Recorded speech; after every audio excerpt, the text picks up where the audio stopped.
নোয়াখালীর ঐতিহ্যবাহী চৌমুহনী সরকারি সালেহ আহমেদ কলেজে 2026 সালের এইচএসসি পরীক্ষার্থীদের বিদায় দোয়া ও বার্ষিক মিলাদ মাহফিল অনুষ্ঠিত হয়েছে। সোমবার সকাল 10টায় কলেজ মিলনায়তনে আয়োজিত অনুষ্ঠানে প্রধান অতিথি হিসেবে উপস্থিত ছিলেন নোয়াখালী 3 আসনের সংসদ সদস্য মোহাম্মদ বরকতুল্লাহ বুলু। তিনি শিক্ষার্থীদের উদ্দেশ্যে বলেন, কঠোর পরিশ্রম, সততা ও নৈতিক মূল্যবোধ ধারণ করে এগিয়ে গেলে জীবনের প্রতিটি ক্ষেত্রে সফলতা অর্জন সম্ভব। তিনি পরীক্ষার্থীদের মনোযোগ সহকারে পরীক্ষা দিয়ে দেশ ও জাতির কল্যাণে নিজেদের গড়ে তোলার আহ্বান জানান। অনুষ্ঠানে বিশেষ অতিথি হিসেবে ছিলেন কলেজের উপাধ্যক্ষ প্রফেসর সৈয়দ মোহাম্মদ ওমর হাফিজ এবং দোয়া ও বার্ষিক মিলাদ কমিটির আহ্বায়ক প্রফেসর জাফর আলম।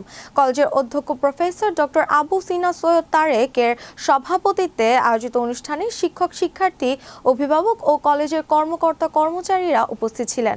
অনুষ্ঠানে বিদায়ী শিক্ষার্থীদের ফুলের শুভেচ্ছা জানানো হয় এবং তাদের সফলতা, সুস্বাস্থ্য ও উজ্জ্বল ভবিষ্যৎ কামনায় বিশেষ দোয়া ও মিলাদ মাহফিল অনুষ্ঠিত হয়।